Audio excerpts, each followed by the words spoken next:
Buenas tardes, Vamos doctor. a, vamos a apurarnos porque hemos perdido tiempo ayer, ¿no? No hay problemas cuando pongo en presentación, así que ahí nomás vamos a mostrar las diapositivas. Bueno, entonces vamos a empezar a la clase. Voy a silenciar sus micrófonos, ¿ya?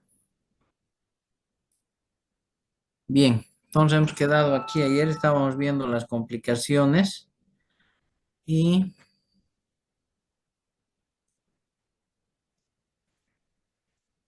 eh, en este cuadrito que no lo habíamos visto.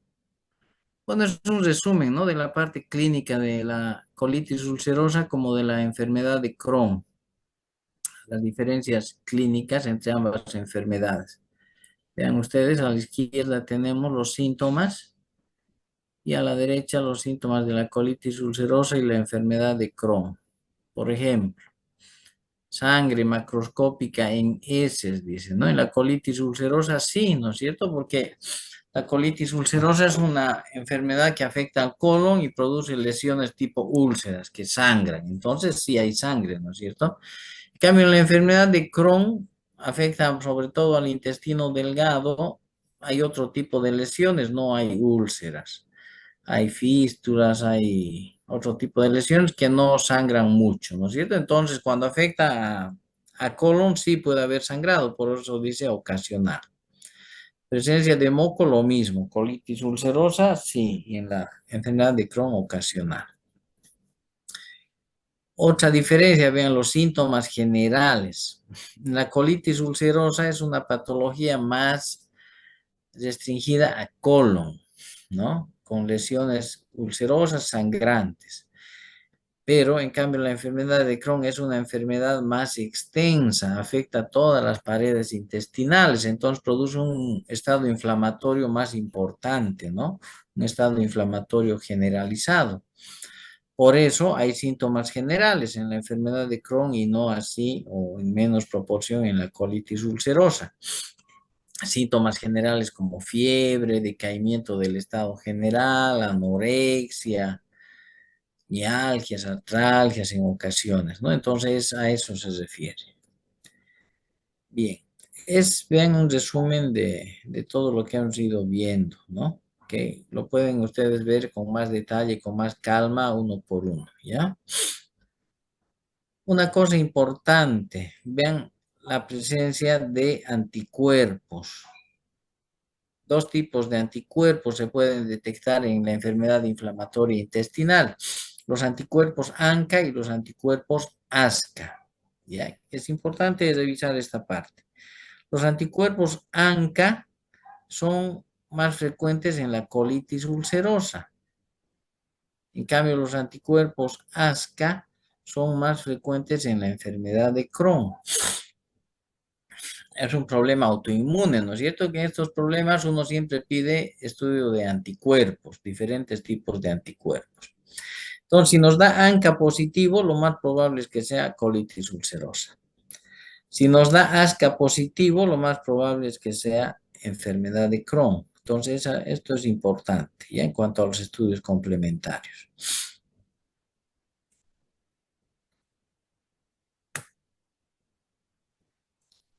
Algunas características endoscópicas. Entonces, lo mismo, estamos repitiendo. El recto es respetado en la enfermedad de Crohn, no así en la colitis ulcerosa, ¿no es cierto? La colitis ulcerosa inicia en recto más bien, afecta más frecuentemente. En cambio, en la enfermedad de Crohn, no, el recto respeta generalmente la enfermedad de Crohn, ¿no? Enfermedad continua, sí, ¿no es cierto? Hemos dicho que se propaga por continuidad la colitis ulcerosa. En cambio, la enfermedad de Crohn, no, ¿no? Es por parches, por segmentos. Mucosa en empedrado en la enfermedad de Crohn es característico. Granulomas en la biopsia también en la enfermedad de Crohn porque es un proceso transmural, ¿no? Entonces aparecen estas lesiones. En cuanto a diferencias radiográficas, vean, intestino claramente anormal, intestino delgado, claramente anormal en la enfermedad de Crohn. Ilion terminal anormal en la enfermedad de Crohn. Colitis segmentaria en la enfermedad de Crohn. En la colitis es continua, ¿no es cierto? Es continua. Colitis asimétrica en la enfermedad de Crohn también.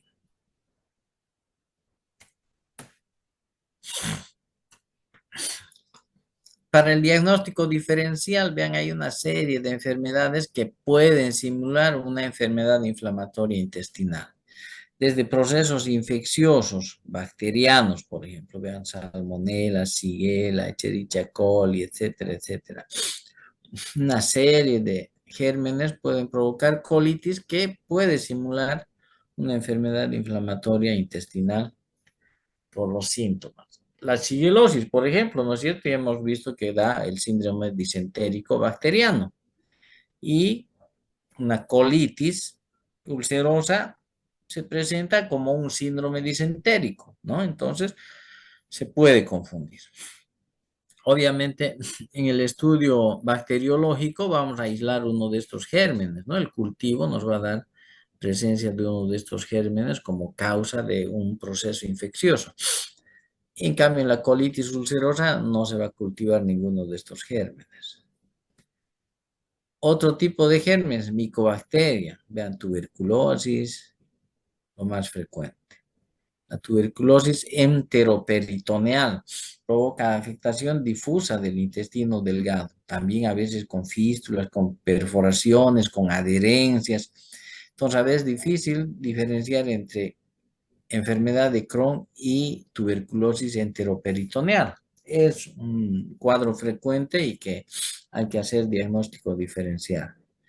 Procesos parasitarios, las amebas obviamente producen el síndrome disentérico amebiano, que se parece al síndrome disentérico bacteriano y a la colitis ulcerosa, ¿no? Entonces, vean, lo más frecuente, ¿no? Virus, también en algunos casos, y hongos también. Entonces, vean, una serie de procesos infecciosos que pueden simular enfermedad inflamatoria intestinal. Procesos no infecciosos, inflamatorios. En primer lugar está la apendicitis, vean, ¿no? Por la localización de la sintomatología en la fosa ilíaca derecha. Entonces, puede confundir con una enfermedad de Crohn.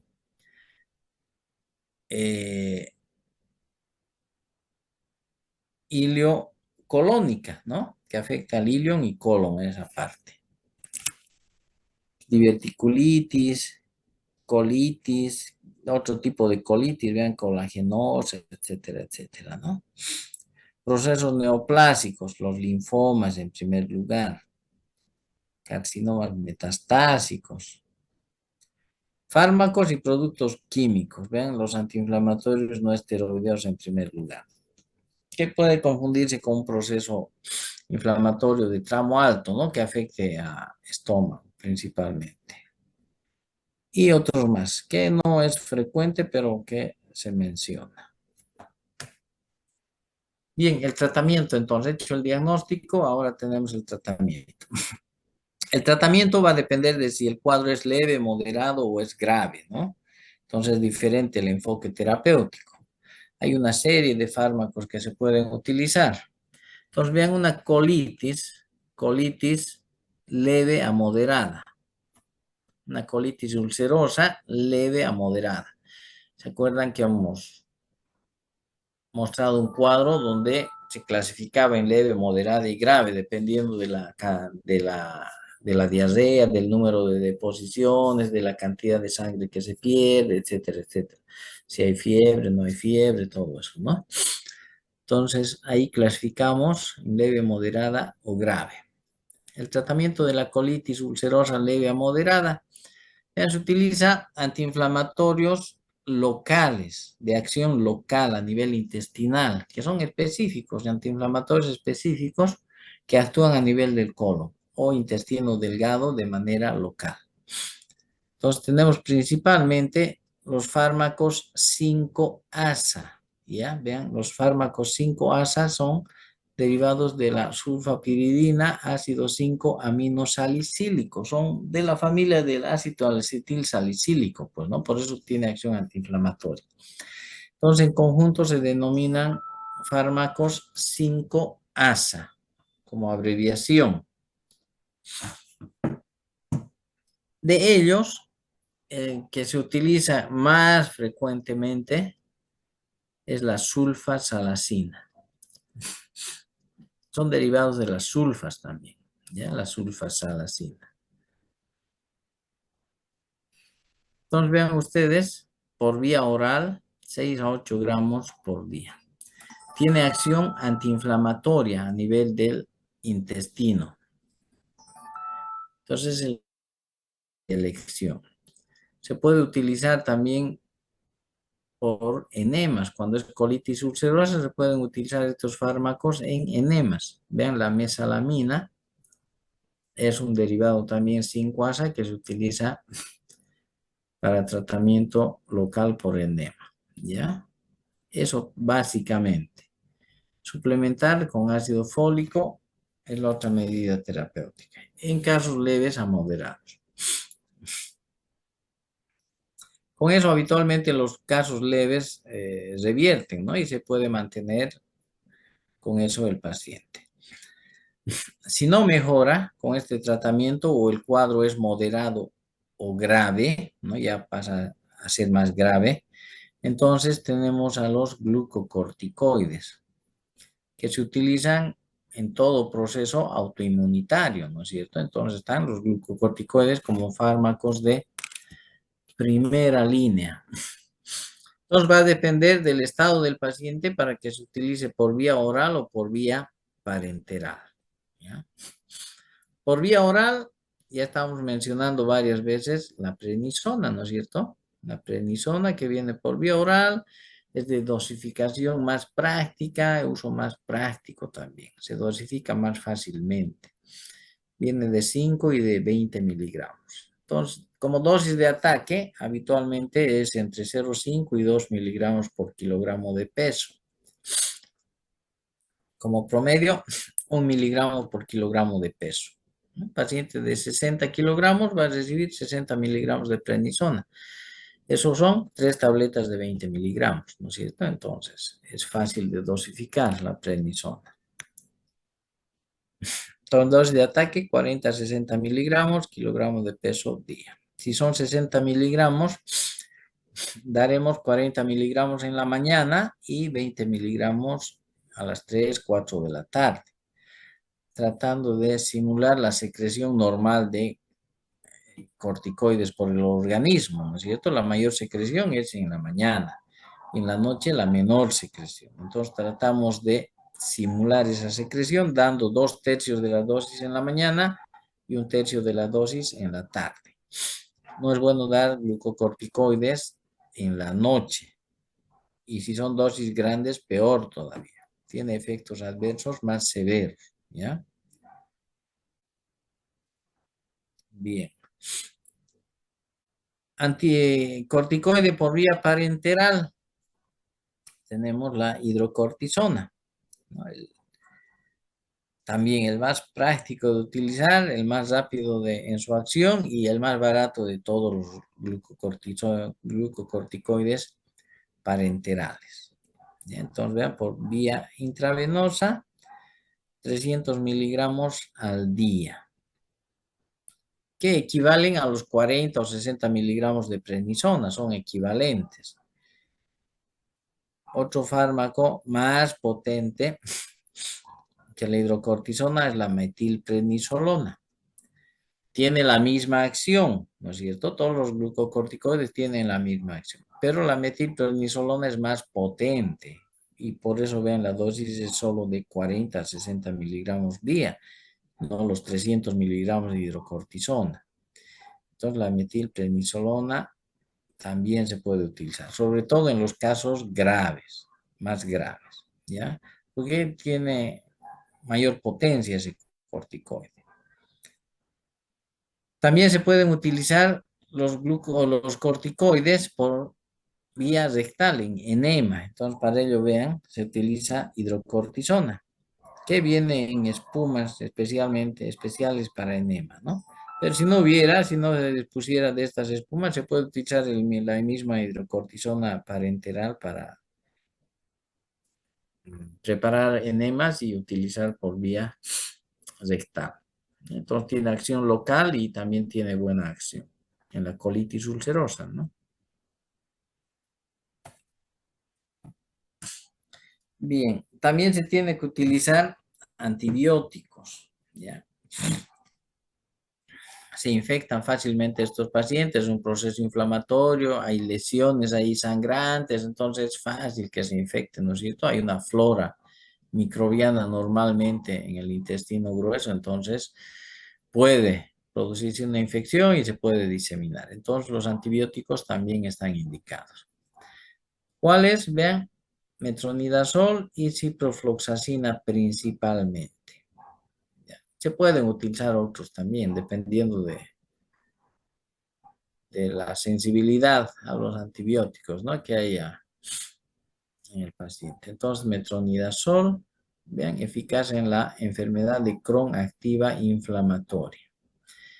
Cuando hay fístulas, en la patología perianal, entonces está indicado. La ciprofloxacina, lo mismo.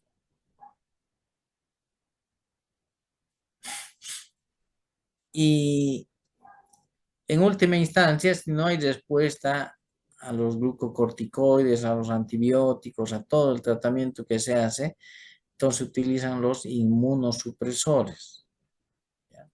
Los inmunosupresores son medicamentos, como su nombre indica, ¿no? Que suprimen la inmunidad. Se utilizan generalmente en el cáncer, ¿no es cierto? Para el tratamiento del cáncer, los inmunosupresores. Entonces son de uso de especialidad.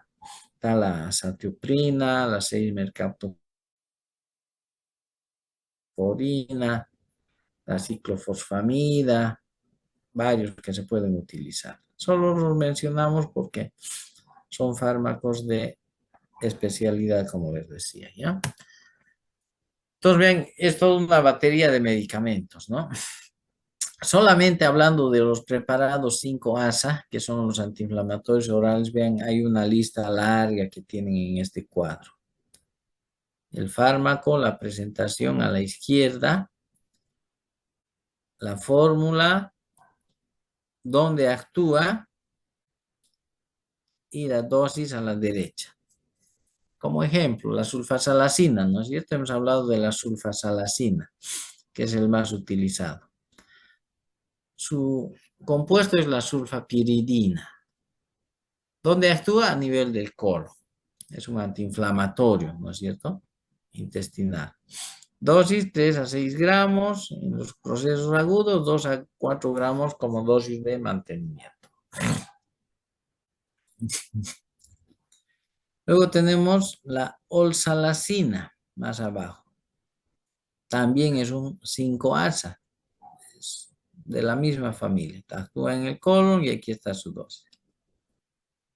La valsalacida, otro fármaco también 5-ASA, actúa en el colon y su dosis. Entonces, bien, son varios fármacos que tienen la misma acción, ¿no? Unos son más antiguos y otros son más nuevos, ¿no? Se han ido desarrollando nuevos fármacos a partir de estos fármacos más antiguos. Pero la acción es la misma. Tienen algunas ventajas los nuevos frente a los antiguos. Y vean, aquí tenemos fármacos de liberación prolongada. La misma mesalamina que mencionábamos, ¿no? La mesalamina, su nombre químico, donde actúa y la dosis. Zona distal del íleon y del colon, vean. La mesalamina, otro tipo, forma de presentación de la mesalamina que actúa en el íleon y en el colon también. Estos son de liberación prolongada. ¿Qué ventaja tiene con estos primeros? Eso, que se van liberando durante más tiempo. Tienen la misma acción, pero se van liberando durante más tiempo, o sea, tienen mayor efecto, ¿no es cierto? pero la acción es la misma que estos, solo que son de acción o de liberación prolongada.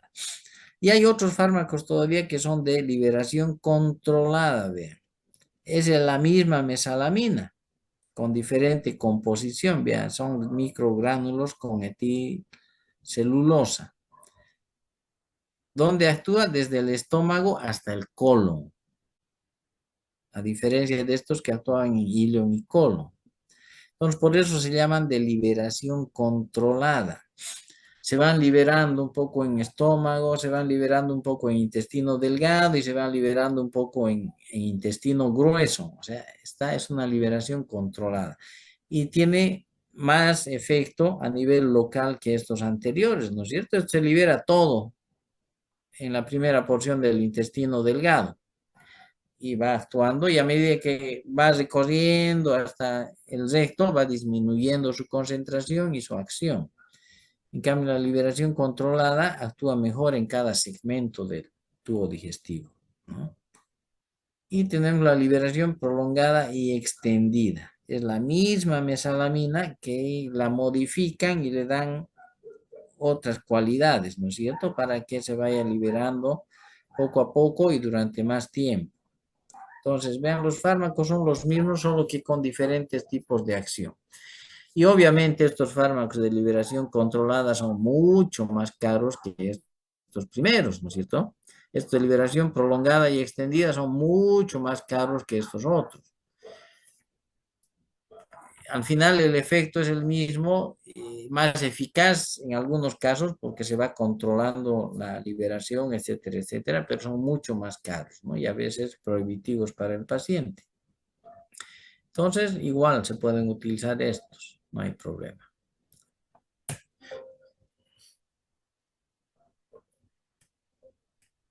Ya, eso en cuanto al tratamiento. No sé si tienen alguna pregunta.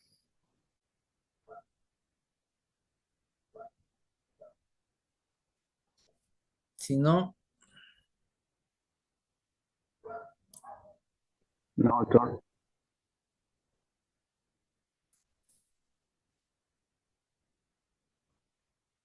pasamos al siguiente tema. ¿Ya? Pasamos al siguiente tema, que es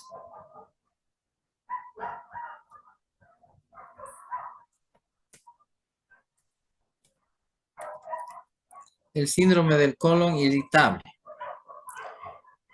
¿Se ve la diapositiva? Sí, doctor. Ya, Se ve, doctor. ya. Entonces vemos otro tema que es importante también. Es un cuadro que no compromete la vida del paciente, nada de aquello, pero es frecuente, la consulta por esto es frecuente y hay que saber hacer diagnóstico, sobre todo para no incurrir en gastos innecesarios en el paciente para estudiar una y otra cosa, una serie de estudios cuando no son necesarios, ¿ya? Entonces, vean, el síndrome de colon irritable es un trastorno digestivo caracterizado por alteración de los hábitos intestinales, o sea, la defecación, ¿no es cierto? Trastornos, alteración en la defecación, con dolor abdominal y dolor abdominal en anormalidades estructurales detectables. Es un cuadro clínico que se caracteriza por trastornos en la defecación, ya sea diarrea o estreñimiento acompañado de dolor abdominal crónico. Y paciente que se les realiza diversos estudios y no se encuentra ninguna anormalidad. No es un proceso infeccioso, no es un proceso motor, no hay ningún trastorno que se pueda encontrar. Se le hacen diferentes tipos de estudios y no se encuentra una anormalidad anatómica estructural. No hay cómo explicar el cuadro clínico, ¿ya? No es que el paciente no tenga nada, tiene una enfermedad, pero sobre todo es una enfermedad funcional, no es una enfermedad, ¿ya? Es frecuente y afecta mucho calidad de vida del paciente. No existen marcadores diagnósticos claros para esta enfermedad. Es clínico y es por descarte. Hay que ir descartando una, otra patología y al final se queda uno con este diagnóstico. Es uno de los trastornos más frecuentes de la práctica clínica. Entonces vean ustedes, ¿no? La importancia que tiene. Los síntomas pueden estar asociados con otros trastornos funcionales, como fibromialgia, cefalea, dorsalgias o síntomas genitourinarios. Entonces acompaña de otros procesos funcionales también. En su aparición, entonces, intervienen los siguientes factores. Vean, se ha encontrado, ¿no? Estudiando estos pacientes, se ha encontrado algunos trastornos, algunas alteraciones funcionales, como cuáles. Trastornos en la motilidad gastrointestinal. Una actividad motora más intensificada que lo normal, ¿ya? Hay una mayor contracción muscular, hay una mayor reactividad muscular de estos pacientes en su tracto gastrointestinal. Tienen contracciones más intensas de la musculatura gastrointestinal. Hay hiperalgesia visceral, trastornos en la interacción entre encéfalo e intestino, trastornos en la conexión, ¿ya?, del sistema nervioso central y el tubo digestivo. Hay alteraciones a ese nivel. Procesamiento anormal en el sistema nervioso central, procesos autosómicos, hormonales, etcétera, etcétera. Hasta factores genéticos y ambientales también se han encontrado. Pero principalmente trastornos psicosociales también. Son pacientes que tienen problemas emocionales, pacientes con ansiedad, pacientes con depresión, como fondo, como un fondo psicológico o psiquiátrico en algunos casos, ¿ya? Entonces son pacientes que tienen este tipo de alteraciones y que se reflejan también en el tubo gastrointestinal, ¿no? Con algo psicosomático. Entonces, ese es el fondo de estos pacientes. ¿Cómo se hace el diagnóstico? Para el diagnóstico, vean, tenemos los criterios de Roma II. ¿Ya? Entonces, para hacer el diagnóstico hay que aplicar esto. ¿Qué dicen los criterios de Roma II? Molestias o dolor abdominal. No siempre dolor, a veces sensación de malestar, de contracción, de distensión, ¿no? Y otras veces dolor franco. Entonces, paciente con molestias o dolor abdominal durante 12 semanas como mínimo, que no necesariamente sean consecutivas en los últimos 12 meses y que posean dos de las tres características siguientes: que se alivian con la defecación, esas molestias, ese dolor abdominal se alivia con la defecación, que su comienzo se vincula con cambios en la frecuencia de las defecaciones. Pacientes que han estado con diarrea durante un tiempo, han estado estreñidos otro tiempo, han alternado diarrea y estreñimiento, a eso se refiere, ¿no? O su comienzo se vincula con cambios en la forma de las heces. Entonces, ¿qué forma de las heces? Generalmente heces delgadas, heces delgaditas, como fideo tallarín, así de delgadas, ¿ya? Entonces, esos son los criterios de Roma para el diagnóstico. Paciente que tiene dolor o molestia abdominal durante 12 semanas como mínimo, que no necesariamente sean consecutivas y que sea en los últimos 12 meses. Y además tenga dos de las siguientes tres características que hemos mencionado. Entonces, con eso podemos llegar al diagnóstico de síndrome de colon irritable, ¿ya? Entonces, dentro del cuadro clínico, vean, son en general pacientes jóvenes, en etapa productiva, laboral. Aparece generalmente antes de los 45 años, ¿ya? Entonces, de pacientes jóvenes. Es más frecuente en las mujeres, 2 o 3 veces más frecuente. y se puede clasificar en dos grupos clínicos, dos grandes grupos clínicos de acuerdo a su sintomatología, ¿no es cierto? Un grupo que refiere dolor abdominal asociado con alteraciones del hábito intestinal, estreñimiento, diarrea o ambos. Entonces, un grupo presenta dolor abdominal con diarrea o estreñimiento o alternan diarrea y estreñimiento. Ese es un grupo clínico. Y el otro grupo son de pacientes que tienen diarrea indolora. Entonces, predominantemente cuadros de diarrea sin dolor abdominal. ¿Ya? Pero este es el menos, ¿no? Vean, apenas 20%. Lo más frecuente es que sean pacientes con dolor abdominal y trastornos en las deposiciones.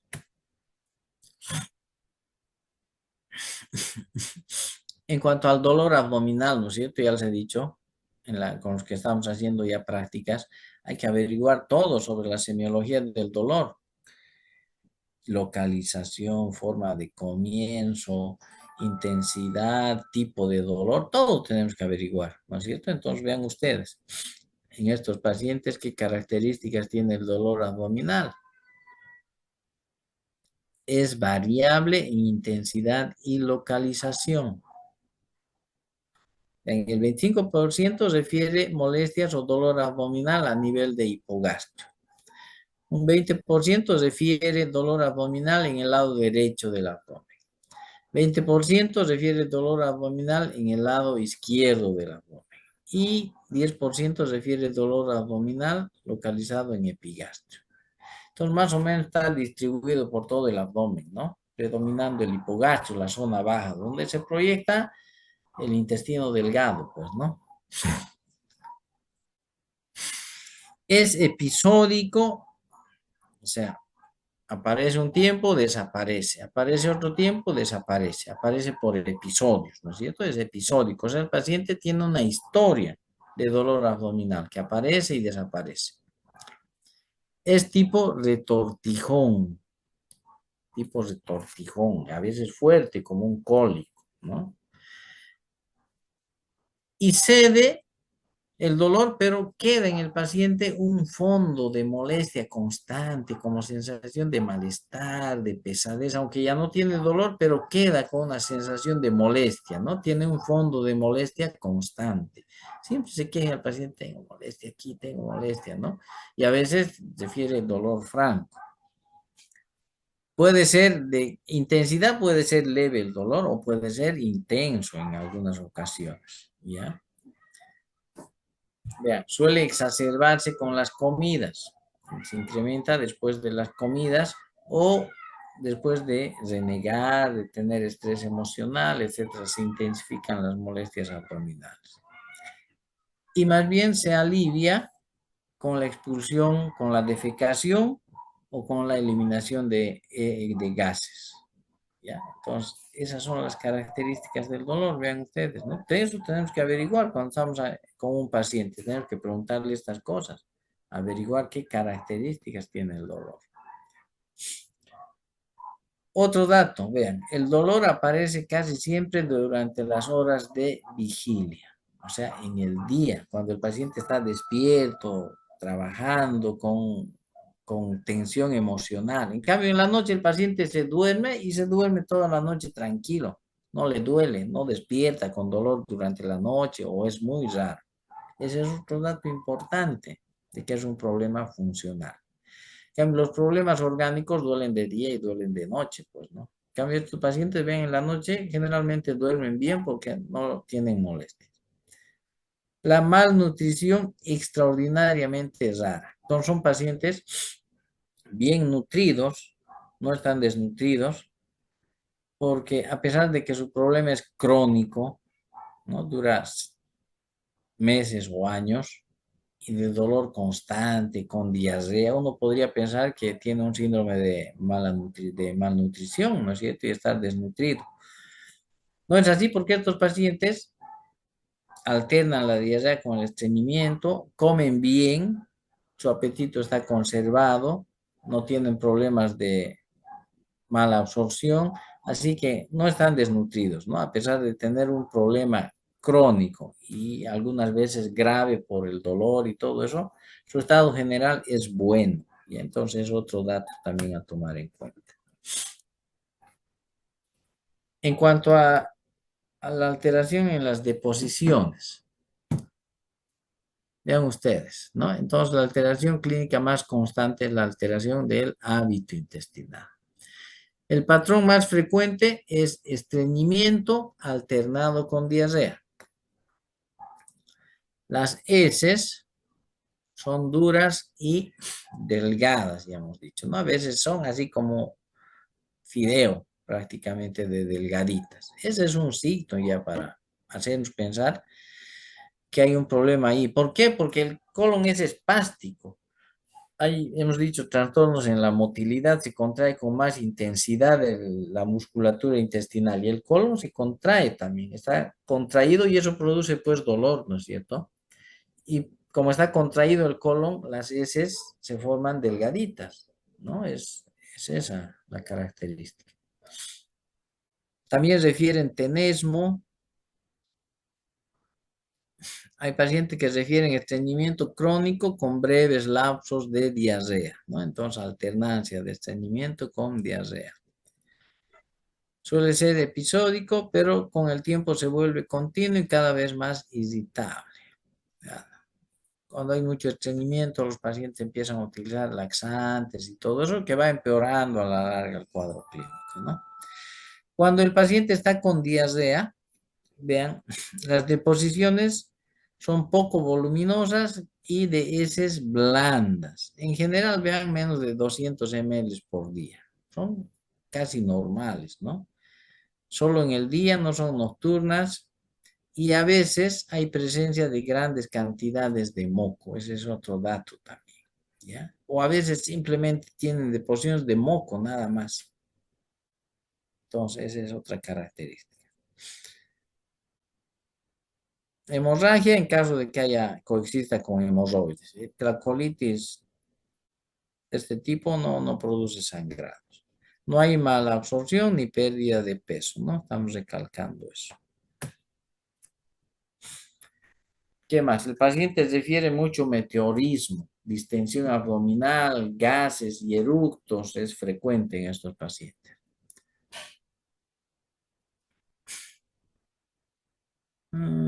Algunas personas, distensión visible. Bueno. 25 a 50% de pacientes se quejan de dispepsia. Ese es otro dato, la dispepsia, ¿no es cierto? Pirosis, náuseas y hasta vómitos en algunos casos. La dispepsia funcional.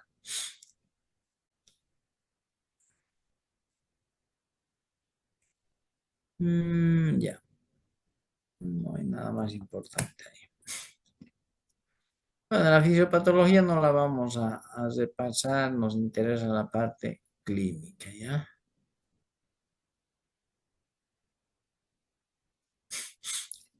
Entonces, para el diagnóstico, decimos, se basa en la historia clínica, ¿no? Una historia clínica que refiere larga data de dolor abdominal con diarrea y estreñimiento que se alternan, sin compromiso del estado general, paciente bien nutrido y con trastornos emocionales de ansiedad o depresión. Entonces ahí ya nos está orientando para el diagnóstico, ¿no?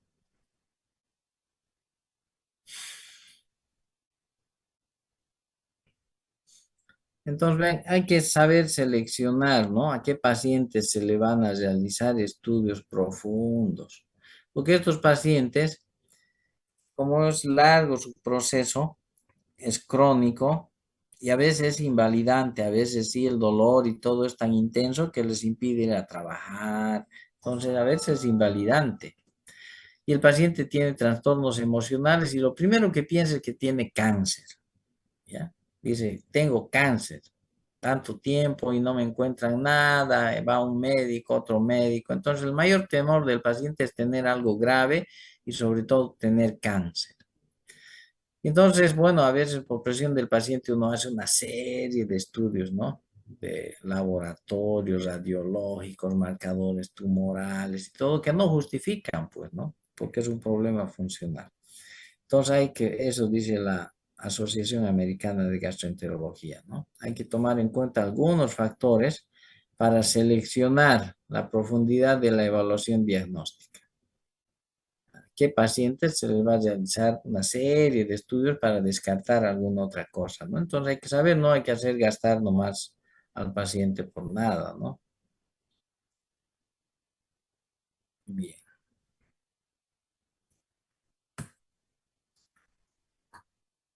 Hay que descartar entonces muchas otras patologías a veces, ¿no?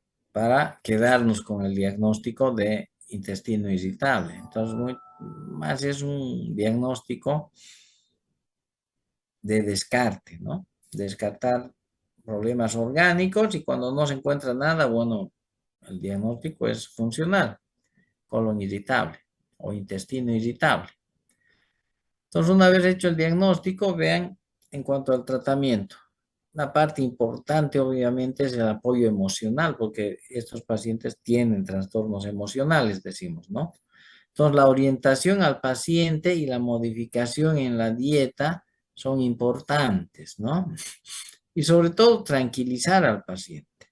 Decirle que no tiene una enfermedad grave, que no tiene cáncer. No se le puede decir que no tiene nada tampoco, porque sí tiene una enfermedad funcional, ¿no es cierto? Una cosa es tener una enfermedad funcional y otra cosa es tener una enfermedad orgánica, estructural, pero igual ambas son enfermedades y a veces las enfermedades funcionales son más difíciles de tratar, ¿no? Entonces hay que orientar al paciente, hay que tranquilizarlo, sobre todo a él y a la familia, y explicarle que no es un problema grave, o un cáncer que comprometa, ¿no? Con su vida del paciente, eso es lo principal. En cuanto a la dieta, bueno, vean, se dan agentes voluminógenos, fibra, agentes hidrófilos como salvado, coloides, sobre todo cuando el paciente está con diarrea, ¿no? Para evitar la diarrea, para controlar la diarrea. Se pueden utilizar antiespasmódicos, anticolinérgicos, pero también con mucho cuidado, ¿no? Los antiespasmódicos, porque un poquito de dosis en exceso cuando no tiene el paciente de diarrea fácilmente se pasa a estreñimiento, al otro extremo, ¿no es cierto? Y el paciente va a estar con molestias por el estreñimiento ya también. Entonces hay que saber cuándo dar y cómo dar los antiespasmódicos. Agentes antidiarreicos, cuando el paciente está con diarrea, ¿no? Desde opiáceos a otro tipo de antidiarreicos. La loperamida, por ejemplo, también, pero con mucho cuidado, igual que los antiespasmódicos, ¿no? Para no llevar al otro extremo al paciente. Y bueno, hay una serie de fármacos activadores del conducto de cloruro que modulan la contracción intestinal, ¿ya? Regulan la contracción intestinal. Entre ellos vean la lubiprostona, por ejemplo, y hay otros también, ¿no? Los vamos a ver luego. Los antidepresivos ayudan, apoyan en el tratamiento, ¿ya? Entonces van a controlar el estado emocional del paciente y van a mejorar eh, de esa manera. Entonces hay diversos tipos de antidepresivos, ¿no? Pero los antidepresivos tricíclicos tienen buena acción. Y estos fármacos que son más específicos en la motilidad intestinal, los agonistas y antagonistas de los receptores de serotonina que actúan en la motilidad, modulando la motilidad intestinal, ¿ya?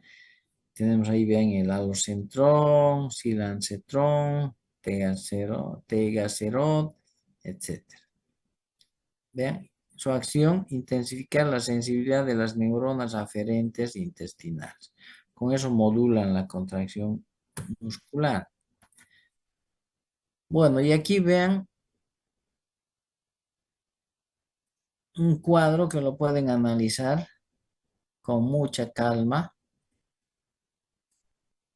Son fármacos que regulan, controlan algunos síntomas en estos pacientes. Por diarrea, loperamida, colestiramida, alocetrón y ahí las dosis, ¿no?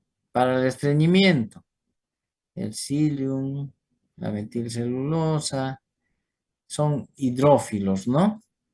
Captan agua y con eso aumentan el volumen de las heces fecales y se eliminan. Para el dolor abdominal, vean, diferentes fármacos que se pueden utilizar. A la derecha, sus dosis. Los inhibidores selectivos de la recaptación de serotonina, por ejemplo, son importantes en el tratamiento de estos pacientes. Aquí, por ejemplo, vean los antidepresivos tricíclicos también están en este cuadrito. Relajante del músculo liso, etcétera, etcétera.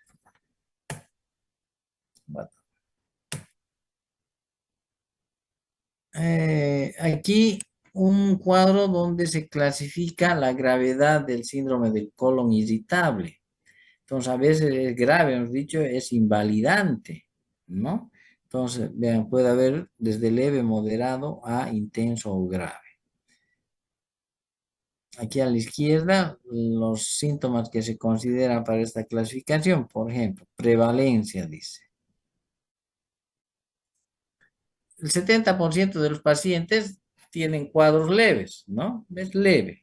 La mayoría de los pacientes tienen un cuadro leve, el 70%. Un 25% tienen un cuadro moderado y apenas un 5% tienen un cuadro grave.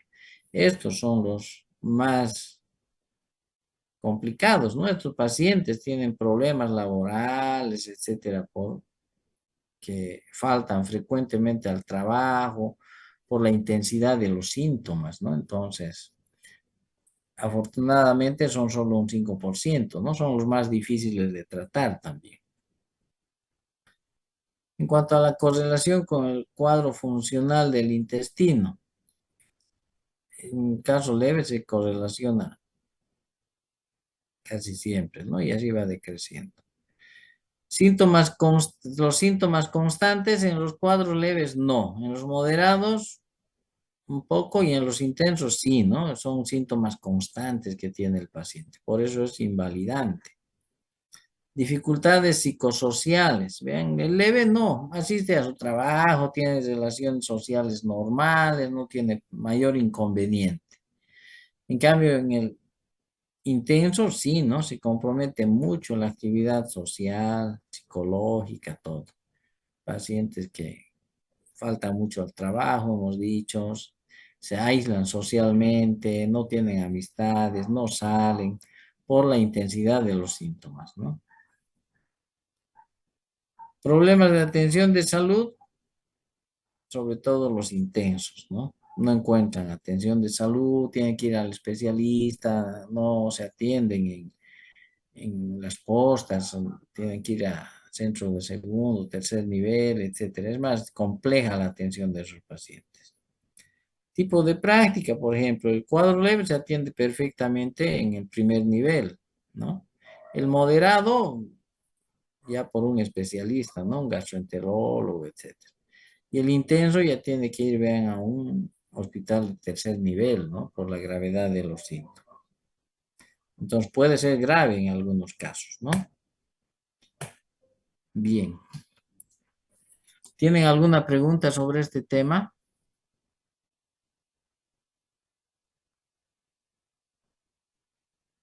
No, doctor.